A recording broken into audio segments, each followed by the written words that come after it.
Hello, tech leaders. I'm Carol Palombini, psychologist and tech leadership expert, and this is my podcast, TechMind Insights. My mission is to be the change agent for tech leaders grappling with communication issues, imposter syndrome, burnout, and the complexity of the tech leadership roles. In this show, I interview leaders and consultants working in the tech space to provide you with real world insights into the challenges of leadership. If you want to be part of the show or have questions you'd like me to ask my guests, send me an email or a DM on LinkedIn. And today we have Diana Martins. Diana is a tech leader who is passionate about movies and series. And today we're going to discuss the series, The Regime. Diana, welcome to Tech Minds Insights. Hi, Carol. First of all, thank you so much for the invitation. It's really a pleasure to be here today. My name is Diana, as you've said.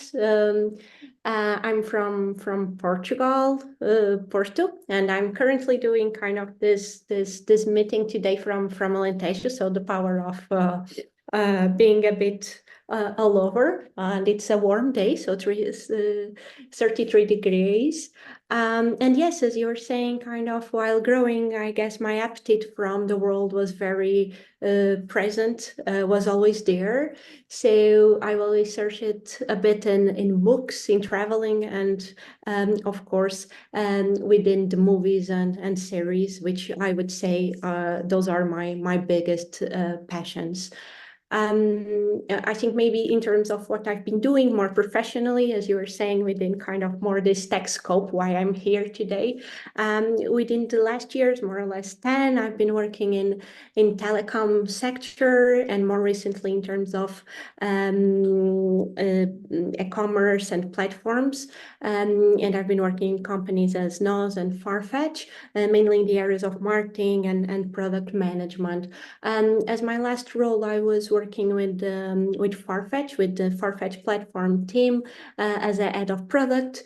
And I had this key challenge of leading all the phases of onboarding and discovery of great retailers and brands as Harrods, as Cartier, as kind of Roberto Cavalli, which were kind of challenging but also very attractive projects.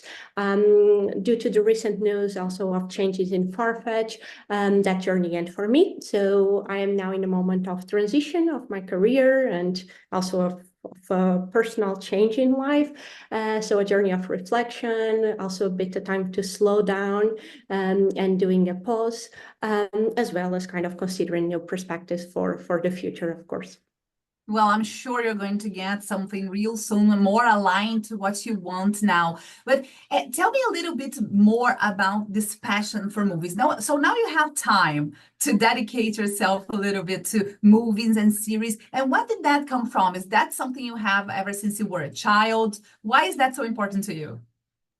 Yeah, so I think as I've mentioned, it's a bit within myself to have this curiosity about the world. And I think movies were an excellent way to do it, right? So right now I have the chance of traveling a bit and knowing new roles personally or professionally. But I think the movies and the series were that first entry door for this world. And there's nothing that gives me more pleasure than leaving kind of a cinema room or kind of leaving my sofa after seeing a great movie, because it's so much about sentiment. It's so much about the learnings that you take from that visualization.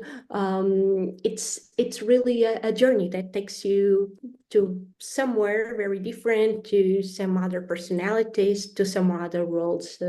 I think within the years, I start to see more and more movies, and I started to discover what are the movies that I like the most, what are the patterns, but also discovering new patterns of livings, right? Because I can see Nordic movies, which allow me to understand how people from the Nordic lives, and I can see also Greek movies, which can be a bit more similar to the way we live in Portugal, because we are kind of a warm zone, a warmer zone in kind of a country that is a Mediterranean, but still there's a lot of Greek culture that doesn't relate with our style of living, right? So that's something that fascinates me, to create these patterns and maybe Someone will say that like Ingmar Bergman from Sweden or kind of Angiopoulos from Greece, they don't relate at all. But I think after seeing these movies and kind of that lifestyle, you create these patterns of learnings and of sentiments, and that means a lot to me. And that.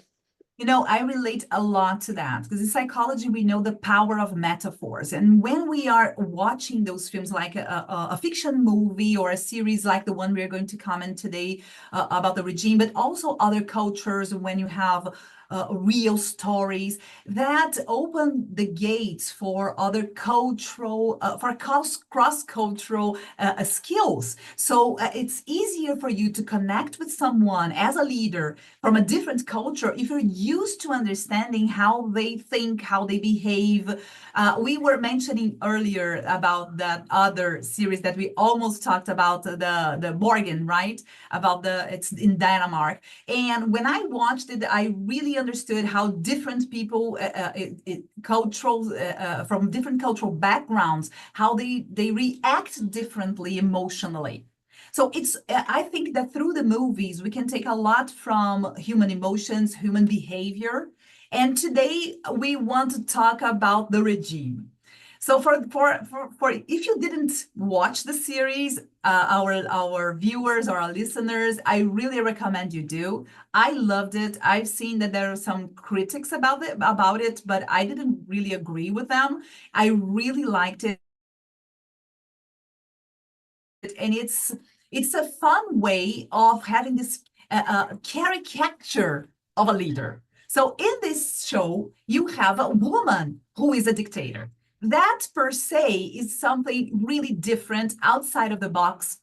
And it put this woman in a very strong position that's usually given to men. And this was something thought through by the director. What do you think about the series in general, and how does it reflect on female leadership, in your opinion? So yes, first of all, really would like to reiterate what you are saying. If you if you didn't see the series so far, please do it. It's just 6 episodes, so it's quite a good television time. And I also think it's very important, and this is more kind of a generic note in terms of big productions, but I think it's very important to see production of HBO to kind of allowing such a disruptive and actual topic to be part of a big audience, right? Because as you were saying, it's not very common to see a female character in such a particular role, and having this in HBO production with Kate Winslet leading will allow for sure a lot of audience and a lot of people talking about the series, well, as we are doing here today. I think, of course, we can open a big debate if this series has done kind of a favor or disfavor in terms of woman role and woman leadership. But I think personally, any series or movies, of course, that can serve as an example of seeing a woman in a role that is not that obvious, it's already doing a lot of good, right? Because I think most of us grew up in a world surrounded by man examples. So probably the main characters, even the main role models that we have around are created and led by men. So that created also an imaginary of roles in our head. And having Kate Winslet in a such leadership role, even if dictatorial, even if comic sometimes, right? People who've seen the series can understand that Kate Winslet sometimes just seems like a maniac. I think allow us to think of women's possibility, opportunities, and conceptually different roles for the future. I think the fun part, and this is really a fun fact, is that I've actually read that its creator, so William Trace, initially thought this series having a man as a main character, and then he just kind of used the writer's trick of changing something, and we change all the narrative. But I think even this, it's really an example of, unfortunately, maybe the first idea that comes to mind for this particular role would be a man. And that's why I think we really need some woman examples. I agree. I think that the character is so absurd. If she portrays a very neurotic woman who's a germophobic, she's afraid of almost anything. She's super needy, and it's a caricature. It's a comedy based on real dictators. So it's a mix of actual traits of dictators that the history had already witnessed, and they're still alive today, some of them. I think that the director mentions this, that mostly her character was based on a Romanian dictatorship couple. Also, Putin and many other dictators who had this tendency of having these crazy things around them, the sensation of wanting to be in control, and how it would be a woman needing all this control in the traits of a woman that's going through menopause. And there's still this thing. And I know that Kate Winslet is a feminist. She is all about supporting women. And she's very careful on choosing her character. So I think that she must have gone through all this thinking process to actually accept this role, to play this role. But I feel like Elena, her character, is, first of all, this germ thing, it's clearly a way of protecting herself from every kind of danger. So she's usually threatened. And that's what powers bring to us. When you want power instead of influence, or instead of recognition, if you are too connected to this command and control mindset of leadership, suddenly you feel like you're threatened all around. Your leadership becomes a constant battle. And of course, her character extrapolates any idea of that. But this germ thing, controlling the environment, can be translated to real world leadership. When you try to micromanage, for instance, you're trying to control people in a way. And I don't think that people actually get that, how control comes from fear. And this connection is super easy to see by her character. Don't you agree? Yes, for sure. I think, as you were saying, the idea of fear, and that's what we've seen in the, I would say, more in the last episodes, right? When there's people rebellion, when there's kind of also the people that surround her start to doubt her own kind of way of thinking. That's where she kind of isolate herself the most, and also try to act in a more kind of, how to say it, maniac, or kind of completely disturbed person. And it's very interesting in the series because we see this as a metaphor, right? And we see this very, very, very in a bold way. So we understand, but in our day-to-day, and in the cases of micromanagement, or in the situation that probably we have in our day-to-day, they are a bit camouflage, right? Because we don't have a lot of Kate Winslet really kind of yelling through a palace and really extrapolating a behavior. So that's also a bit a part of our jobs as people in the world, as humans, as leaders, to understand and kind of to read those and not that perceivable message, as we have here Kate Winslet in a comic way, putting together for a comic show, let's say it. Sure. Another trait that is really obvious in her personality is, I believe that she's needy. It's my judgment. It seems like she's talking about her people loving her all the time. So there's Two aspects of this I would like you to talk a little bit about. First of all, is she needy, or is this like a way to influence people, to manipulate people through love, through this populist speech? And the other one, it's do you see that happening in a normal way with leaders? This involvement on manipulation through feelings. That's a very good question. I personally, I believe she's a bit needy, and we see that in the relationship with her father. So I think in a more personal way and in a more personal trait, I think she has a bit of some personal journeys to solve. Right? We see in the series she's going to visit her dead father. That's important for people that didn't see the series and have a really a controlled relationship. So she's like, dear father, I hope you understand what I did today. So there's a need um, of good evaluation from her father.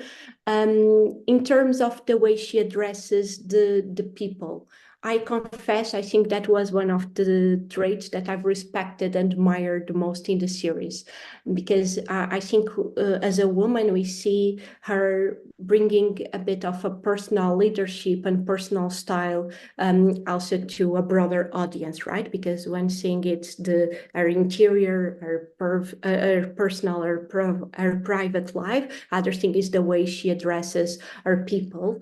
And she doesn't sound like a politician, right? I think we can agree that not in Portugal, not in any country very near to us. We see people addressing, I think she refers to people as my loves, I bless you all, I bless our love, right? So using words as blessing, as love, it's very unique. And I think this is also a representation of how she transcends the power or the formal role of head of state to someone that is more caring, more sentimental, and showing some empathy.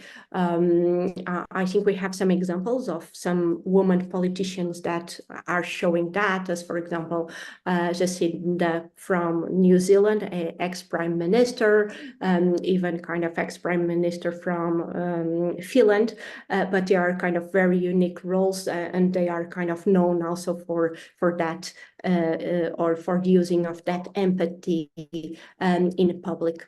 I think overall the series, since we see a Kate Winslet and Elena that is much more kind of human in the relationship, right? She's more intimate, she's more emotional. So it seems that she's not only doing some governance and following frameworks and doing some rules.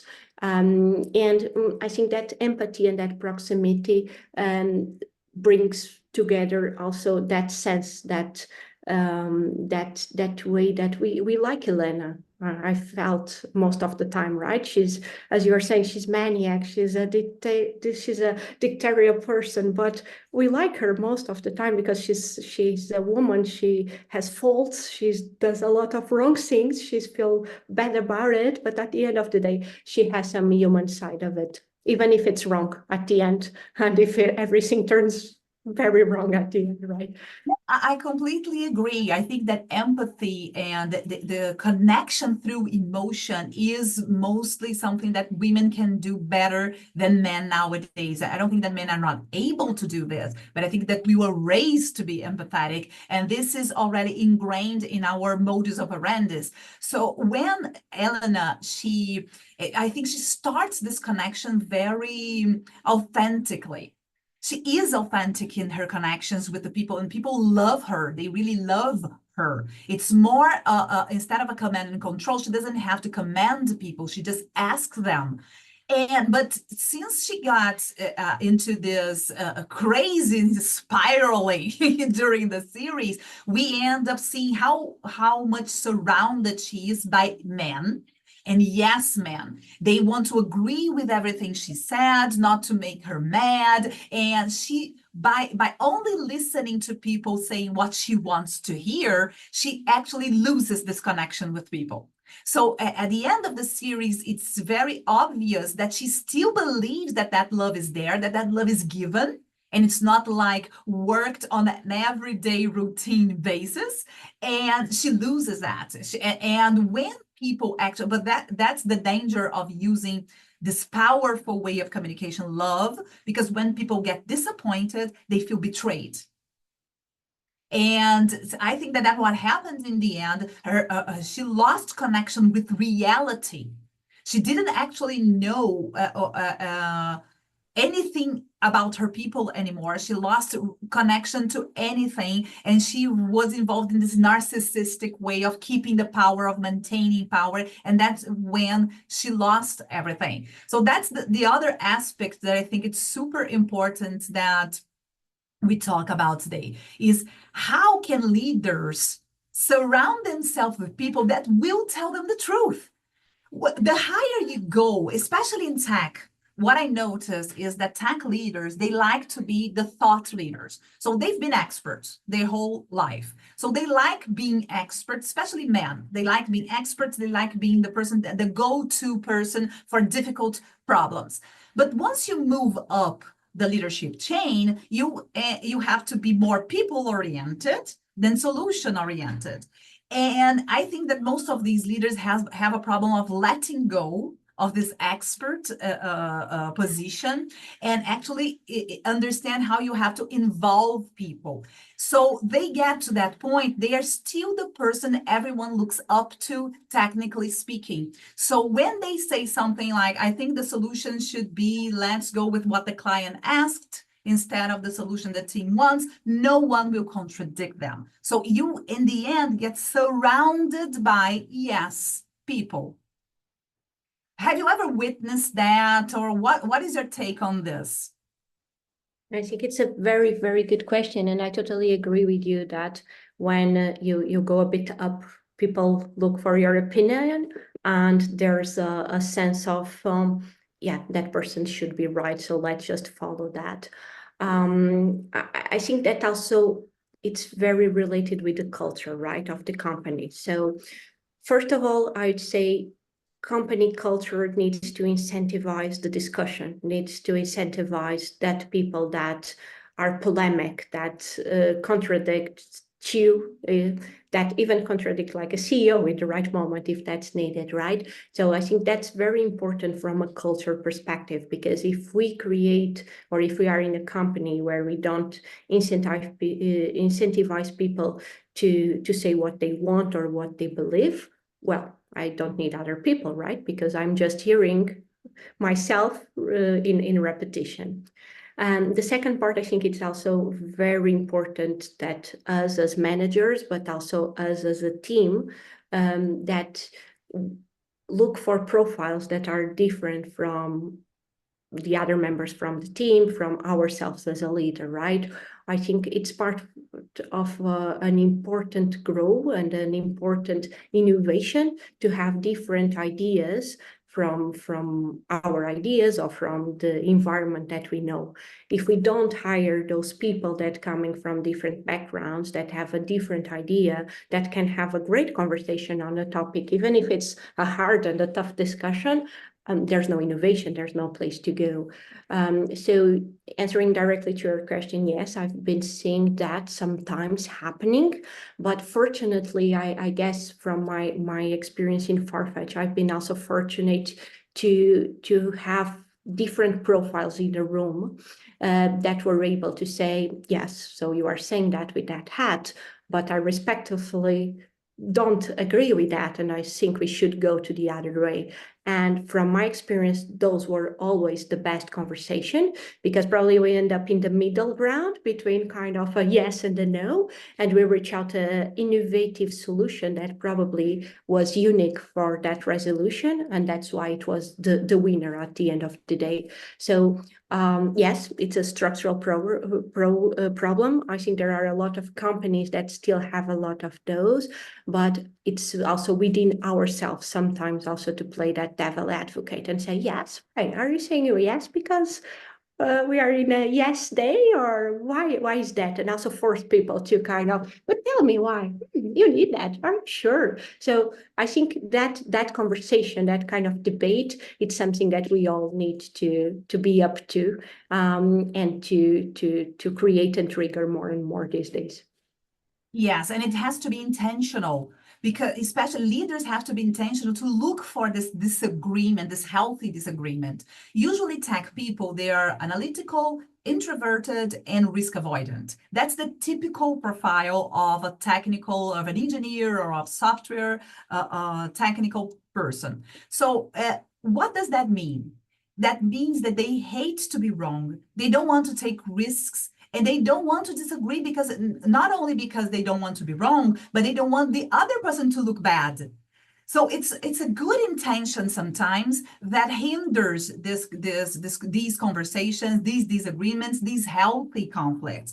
What I say to tech leaders, either they are a woman or they are a man, is that you have to be intentional about bringing up those devil advocates in the room, and not just asking them for possible bad outcomes of that, but actually hosting a devil advocates meeting. So this meeting goal is just for us to check what could go wrong with the solution we are following now. So this way, each one will be entitled, and they think they will be contributing by trying to find this problem. It's like a scientific point of view. When you write a scientific paper, you have the peer assessment of that paper. So the goal of these peers is to actually find the flaw, and they are doing you a favor. So we have to change the mindset here regarding mistakes. We can only improve psychological safety, because in the end, we are talking about psychological safety, to innovate, to collaborate, is if we put in place a different type of approach to mistakes, errors, and allow people the right setting to make to take risks. Exactly, and provoke them sometimes, right? Because we also learn from the risks. We don't learn from the success.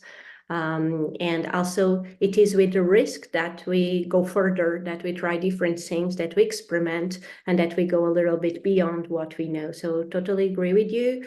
I think also that safety field, it's up to us as leaders to build, because probably within our education, we were very raised to, well, try to do the right things, not to mess up. So it's also, again, a re-education for a tech environment that we need to reintegrate in our experience and within our kind of this new tech environment, I would say.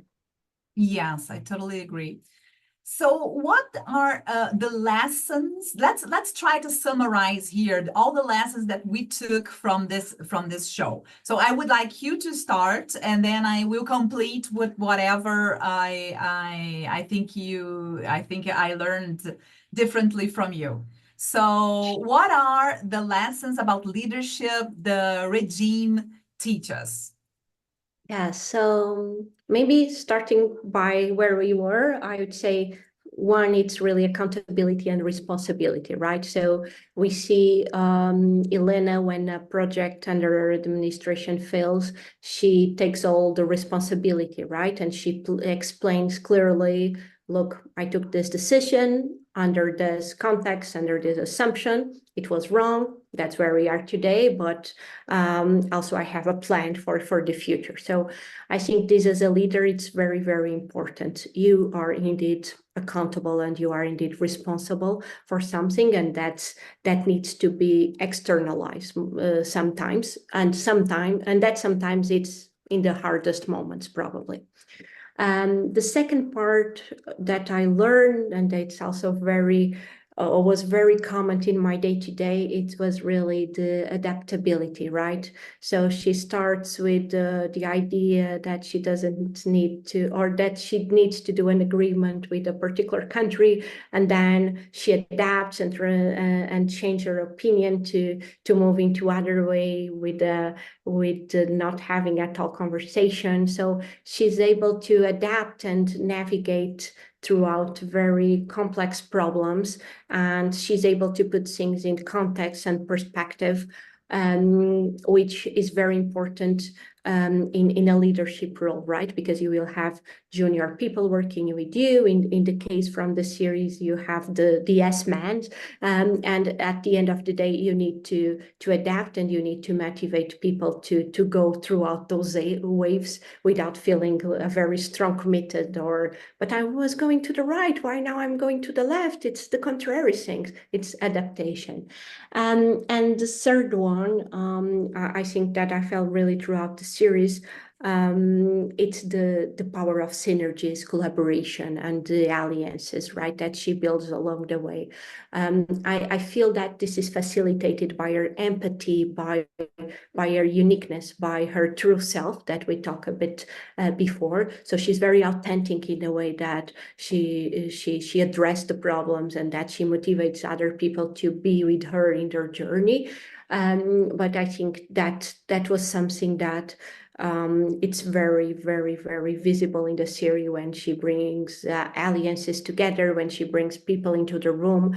And that's something that we see in our leadership context every day. So we need to find our allies, we need to find our promoters, we need to find our friends, we need to find our detractors. We need to have kind of a bunch of 5 to 10 people that we know that we can call for this and that, and that's very present within the series. So I'd say maybe these 3 things really stood up for me, as well as the empathy and the authenticity that we already discussed a bit, Carol.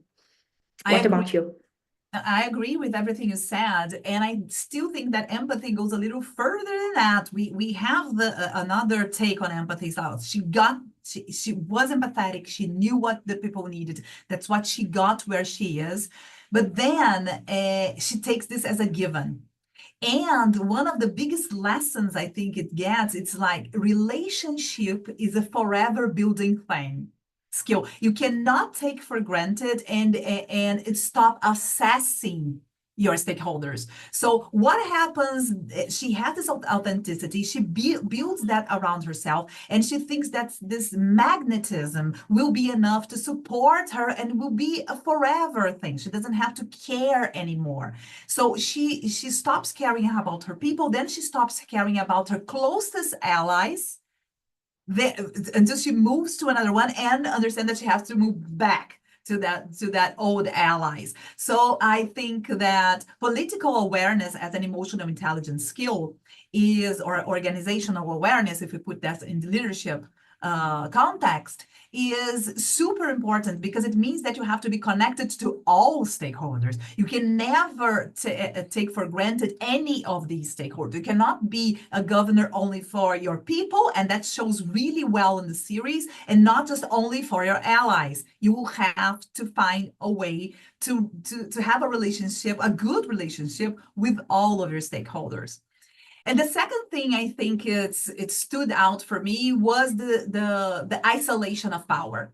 She is isolated, and this isolation was built by power, but actually nurtured by her. And she didn't even notice how she was nurturing this isolation by only hiring people that answered what she wanted to hear. She was really out of touch and really out of reality. So on top of everything that you mentioned, that I super agree, I would put these 2 things, like be in contact with all of your stakeholders and really assess that.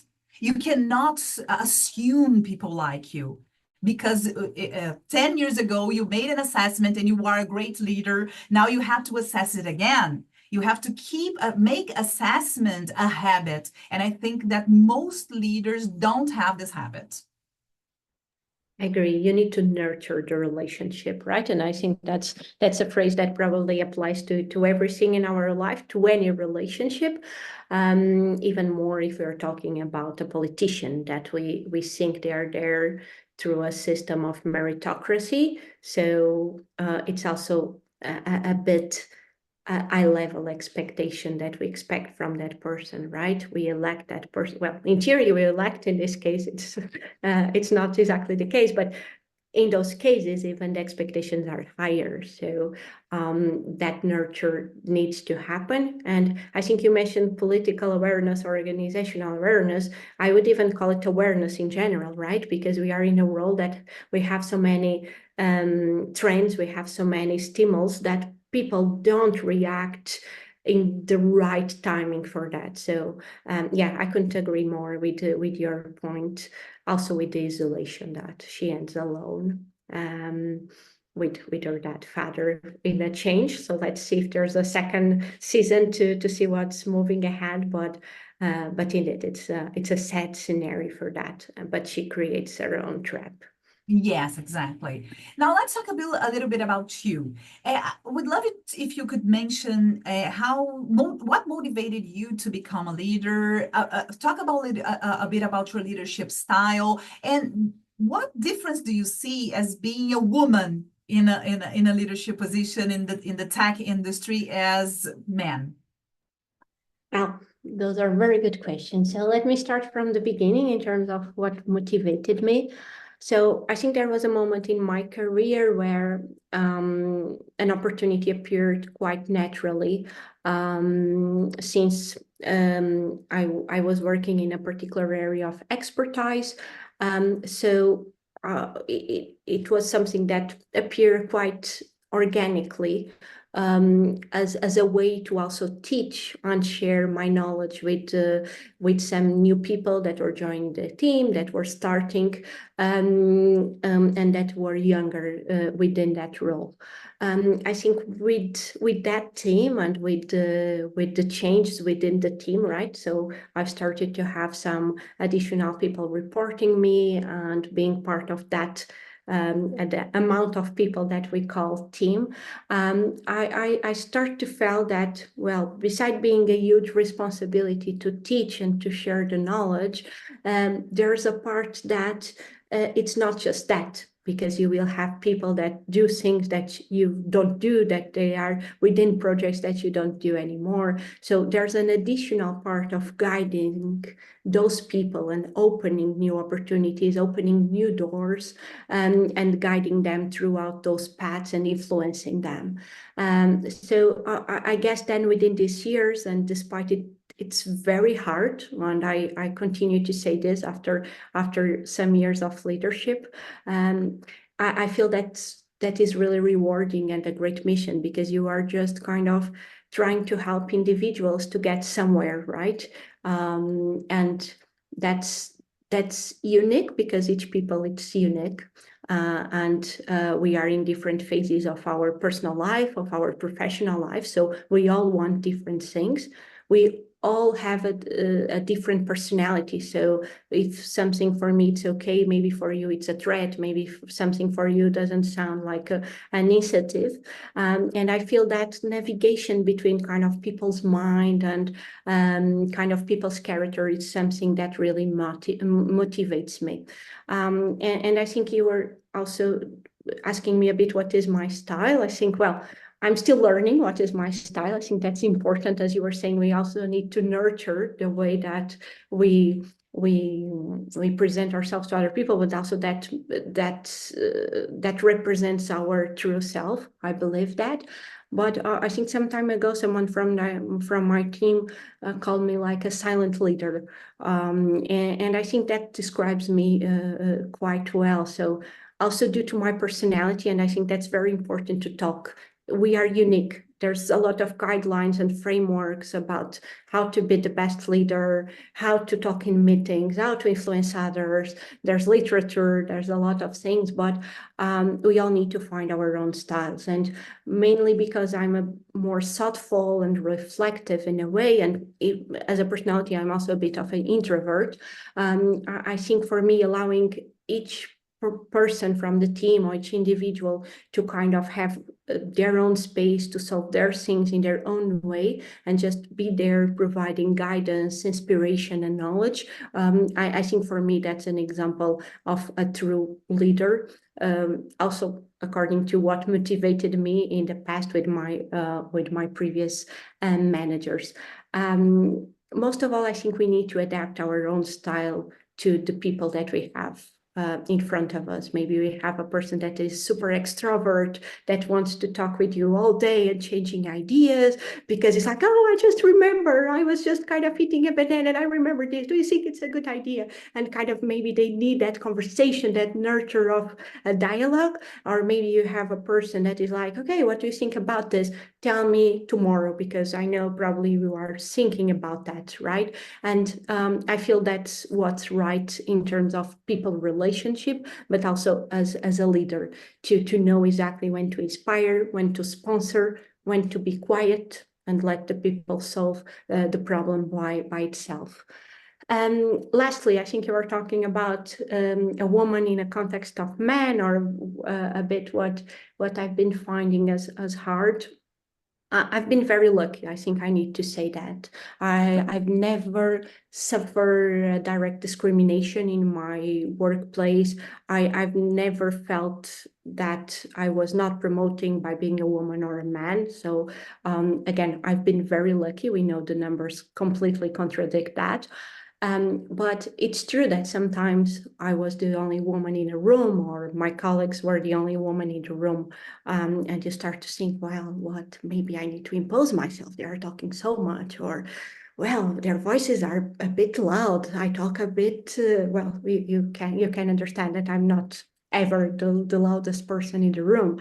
And I think my realization is that's okay. It's their style. You have your own style. You just need to be comfortable with that.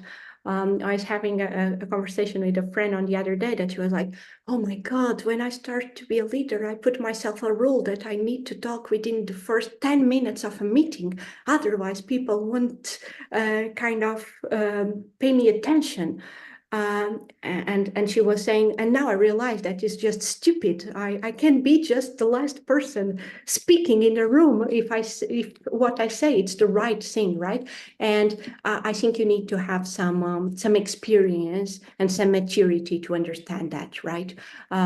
So that's a bit also and maybe I'm jumping ahead for your next question, but that's a bit also my advice to young women leaders, that it's okay to be the last person speaking in the room. It's okay to have your own style that is very different from the others. You just need to kind of be true to yourself.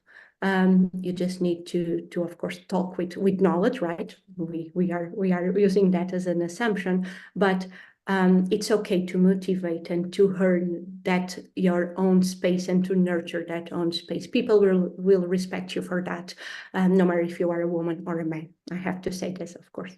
Well, this is super beautiful because you started out with a motivation that's people driven.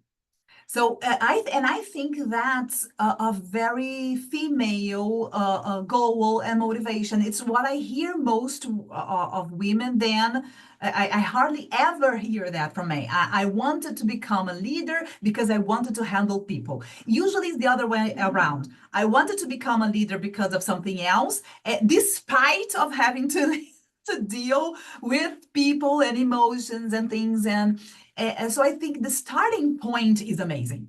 And everyone, including men, should pay attention to the real motivations about being a leader, because being a leader is about being more and more people-oriented. It's about letting go the technical expert mindset and moving into a relationship mindset. So, and the other thing that you mentioned about women, I'm glad that you were super lucky in your path, but you see, as a woman, we are always asked, is there something wrong with me? And I think that that's even if you go through a very good path where you found allies or you found a company culture that's gender inclusive, this culturally ingrained thing that we have to work harder is there. all the time. Even if the environment is nurturing for you, you might think it's not because you're too worried about your own performance or being as good as someone else, instead of being authentic, being yourself, and being worried about what you are contributing. So I think that's super important for other women to hear that you can and you should be yourself, and not you don't need to become more like a man, or you don't have to follow these formulas, the 10 minutes speaking first. You will find your own path, especially if you're connected to other women. So one of the reasons I'm hosting these podcasts with women in leadership is because we lack examples, and listening to these examples is super empowering.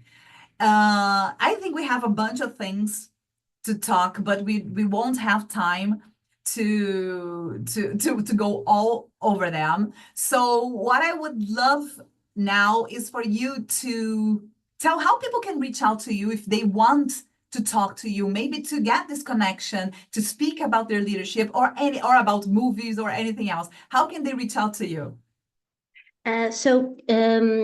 Let me just very quickly say that I totally agree with you, and I think it's a scandal that I was reading, and while preparing us for this moment, that half of senior female executives admit to have changed their style of management to meet gender-based expectation. That's a scandal, I think. And as you were saying, it's super important to have time as this, but also communities where women can really share the roles and the inspiration of other women. We don't need to compare it to like 20 hours that a man is working because it's his way to succeed, right? We just need to find our own way, and probably it doesn't encompass 20 hours of not doing anything else, correct? So very quickly, because we know we are on time, so I think you can connect me or via my direct email, that is diana_m1@sapo.pt, or just via LinkedIn, where my username is Diana IL Martins. Yeah, and Carol, it was super great to have this discussion with you. I think it was a pleasure to have not a yes/no conversation, but a truly discussion on such an important topic that we really need to talk, to debate, to have examples, to see series, to see movies, to talk about it, basically. So thanks for that. Well, thank you for being my guest, and I hope you come back when we discuss other series, because we have a list. And if you are listening to this and you would love to hear us discussing a movie or a series, just send us the recommendation, and we'll put it on our list. And I'm sure Gianna is coming back here for more. Thank you, Gianna. Thank you, everyone, and I'll see you all on the next TechMind Insights. Thank you.